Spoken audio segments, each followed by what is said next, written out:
կյանք ունենք ու ջերմություն եւ այդ պատճառով էլ այժմ հրավիրում եմ Սարգիս Հայենցին, Սարգիս ջան համեցեք։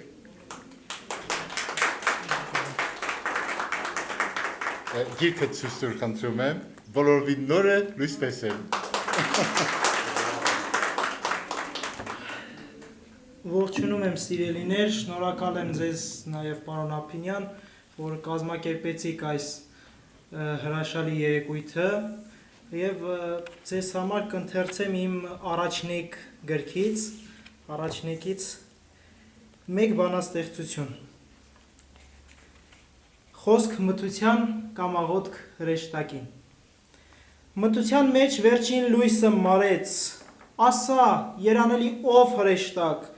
ձայնիր, ձայնդ լսեմ աղոթքներդ շիտակ եւ հասկանամ ինչու լույսը մարեց։ Մթության գորշ ու մռայլ պատկերներում առաջվա պես չկան ջերմակաղավնիներ եւ ագռավներն են հար նրանց դիվահարում, որ չլինի երբեք խաղաղ կյանքի պատկեր։ Մթության մեջ վերջին լույսը մարեց։ Ձայնիր, ով հրեշտակ երանելի, շողակաթով ջերմակ, զենք ու շարաչ երգիր, ու որ խլանա ձայնը ագռավների։ Շնորհակալություն։ Ես շնորհավորում եմ Սարգիս ջան, որ կոլաբ գործունեության շնորհիվ դու դարձել ես համահայկական գրողների միության անդամ, անդամատոմսդ կհանձնենք քո գրքի շնորհանդեսի օրը։ Շնորհակալություն այն լավ գործերի համար, որ դու անում ես, երիտասարդ է, բայց հայրենասեր, ամուր, ուժեղ հավատարիմ ընկեր։ Շնորհավորում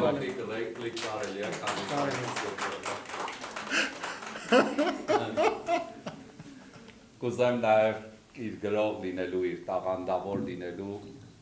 որ ավելացնել իր հայրենասեր եւ հավատքով լինելու մասին։ Սարգիսը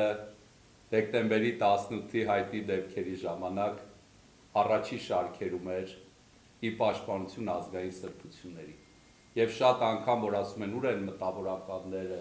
ուր են հասարակությունը եւ այլն, Սարգիսի նման անձանցով տեսնում ենք որտեղ են։ Սարգիսին այդ օրը բերման ենթարկեցին եւ անկեղծ ասեմ,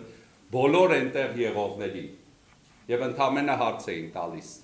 Վեհափառի հետ ես թե Նիկոլի։ Եվ ով ասում էր վեհափառի, իրեն բերման էին ենթարկում։ Ընթացքում ոմանք փորձեցին բերման չի ենթարկվել եւ պատասխանում էին քրիստոնյա ենք կամ հայ ենք։ Ասում էին իրենց էլ։ Այսինքն բերման էին ենթարկում այնտեղից միայն քրիստոնյաները, հայերը եւ վեհափառի աջակիցները։ Ապրեք Սարգիս ջան, Աստված օրհնի ձեզ։ Խոնարհում ես